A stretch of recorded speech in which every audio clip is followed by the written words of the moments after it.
Let's talk about two things that seem to be moving in opposite directions: sex and work. In one direction, sexuality is in high gear. It's in every other TV show, movie, and magazine, and we won't even mention the internet. It's used to sell everything from chocolate to brake fluid. Like it or not, our culture's sex drive is full speed ahead. But step in the other direction, step inside the door at work, and it all better come to a crashing halt. At least, that's the theory. So let's get honest. If sex and work don't mix, then we need to start with the most basic question. How do you put your sexuality on hold when you walk into work? We generally get three reactions to this question. Reaction number one goes something like, I don't like the question.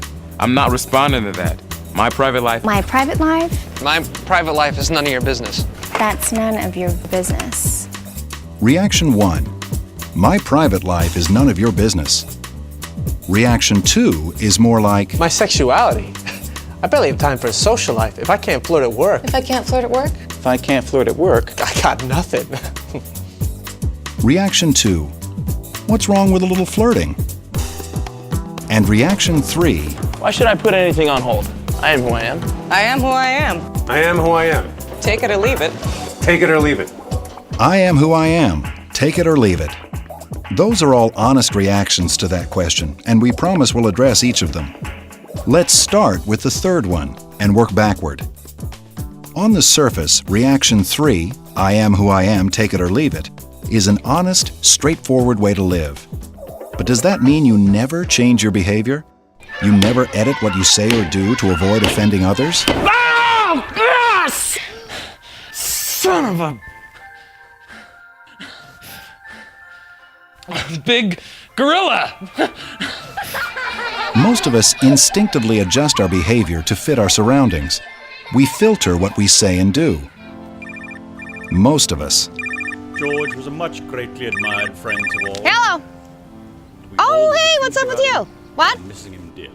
Oh, no, nothing really. It's just a family thing. No big deal. We all know people who are missing some critical social filters.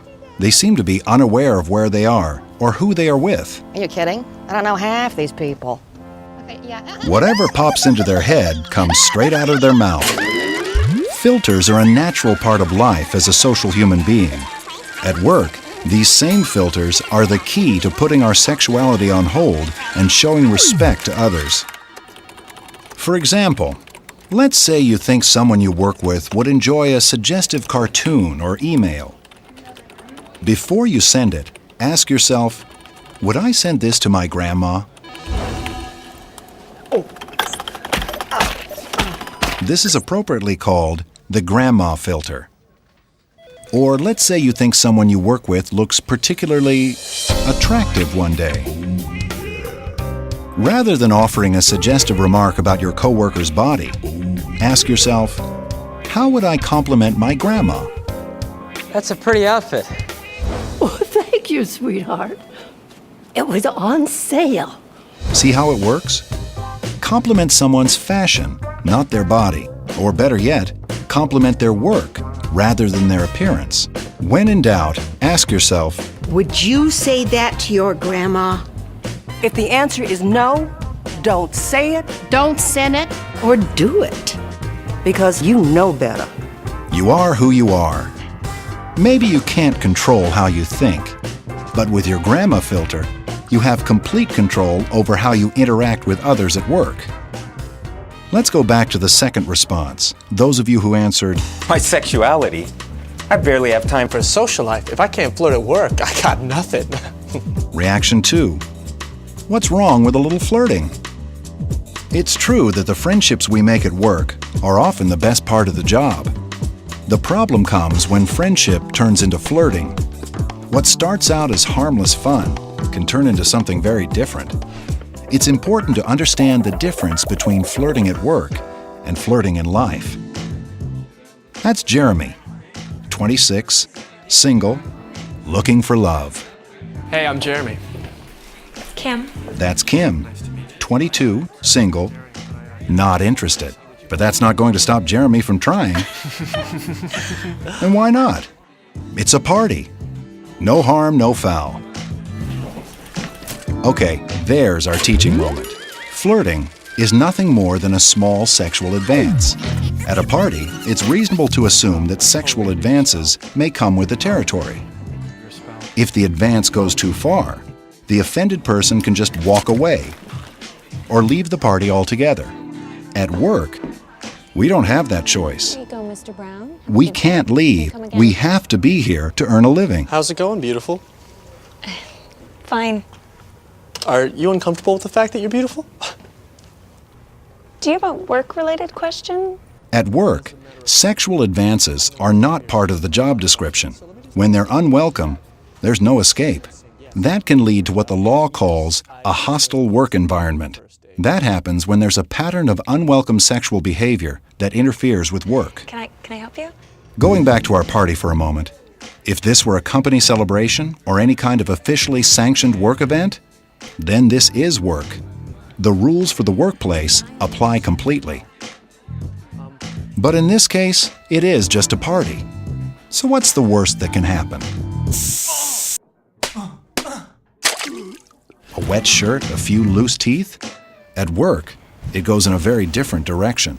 I'm not exactly sure what to do about this, but there's a guy on my shift who won't stop hitting on me. And it's starting to get really weird. Can you tell me who it is? But I don't want to get him in trouble. I just want him to leave me alone. Sexual harassment lawsuits represent a huge expense, no matter what the outcome. Even a claim or complaint of sexual harassment means a ton of paperwork and hours of lost productivity for managers and employees. Kim, we take this very seriously, and it's my job to do what I can to stop this from happening. It's important that I know his name. It's Jeremy. If Jeremy's name comes up on a sexual harassment complaint, he just went from being a valued employee to a potential liability. Good morning. Don't you look fine? Just imagine what our kids will look like. But is that fair? Maybe Jeremy was just trying too hard to get a date. Maybe he thought he was complimenting Kim. What's wrong with that? At a party, nothing. At work, no means no. The first time. Jeremy, did you ask Kim out after she told you she's not interested? Not really. What do you mean? I mean, I haven't asked her to a certain concert or movie or something. At work, clueless is no excuse. All that matters is what the law calls a reasonable person standard, or a reasonable woman standard. In other words, the courts only want to know how Kim, a reasonable woman, interpreted Jeremy's actions. His intentions, however clueless, are no excuse. What's wrong with a little flirting? At work, sexual advances, flirting, and innuendos can blow up in your face. They can cost you your friendships. They can cost you your job. We suggest you avoid flirting altogether and take the advice of your coworkers who chose reaction number 1. Keep your private life private, especially the sexual side of your private life. In a perfect world, that would solve everything. But what do you do when your coworkers don't believe in keeping their private life private? All right, so just go ahead and ask me why I haven't slept since Saturday night. Huh? Or you observe them asking others about things which are clearly out of line. Hey there, newlywed, welcome back. So, was it worth the wait? The answer in situations like these is the key to solving all sexual harassment. And it begins with 2 words. Speak up. Hey, Farley, give us a break, all right? Nobody really wants to hear about it. Yeah, I just ate. What? Oh, come on. You guys love it. No, seriously. We don't. Wrong time, wrong place, okay? Why are you guys so uptight today, man? We're just trying to be honest. Whatever. Don't be shy. We want all the juicy details. No, we don't. Yes, we do. Come on, I tell you. Oh, what's there to be ashamed of? You're married now. Fiona, that's none of your business. What are you doing? Come on, I'm just kidding. Well, it doesn't come across that way. Comes across as being rude. Rude.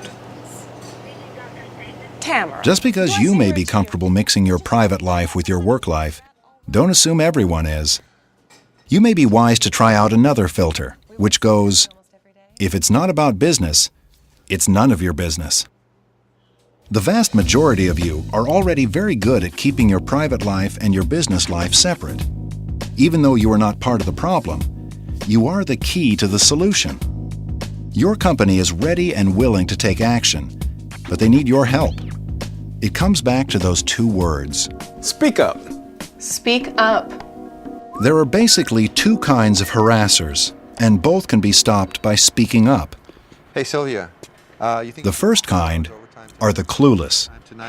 You may know a clueless coworker, and for the most part, like them. Mark, hey, you ready for the meeting? But if they offend you, or you know they're offending others, get honest and speak up. They deserve a chance to fix their own mistakes. Hey, Mark, do you realize how often you glance down at Sylvia's chest when you're talking with her? What do you mean? I'm busted? Get it? Are you aware of what could happen if she files a complaint?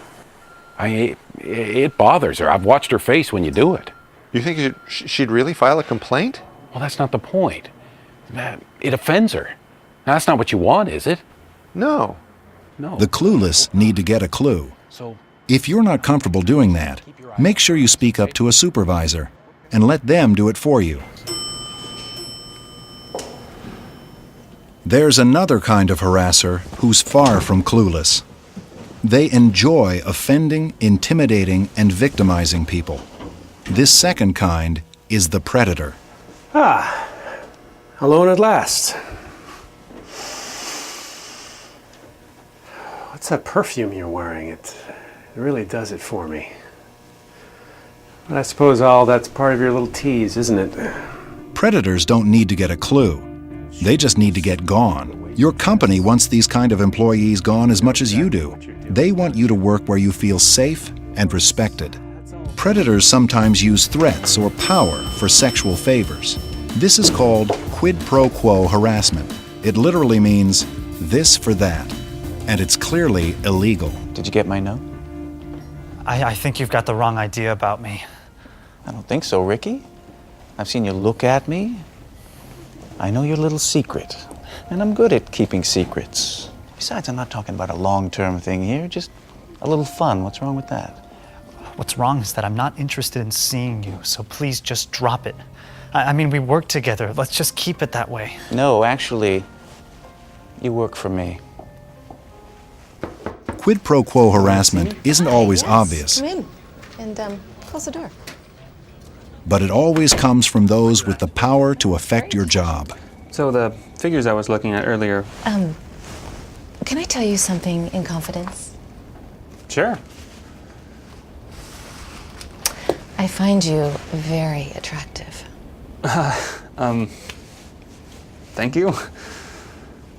What, do you consider me attractive? Sure. How long has he been in there? Probably feels like forever. I remember my first few weeks on the job. She really doesn't take a hint. We all need to speak up if we know of others who are being victimized. Predators and abusers count on silence from witnesses as well as their victims. Speak up. He actually scares me. I feel like I can't breathe when he's around.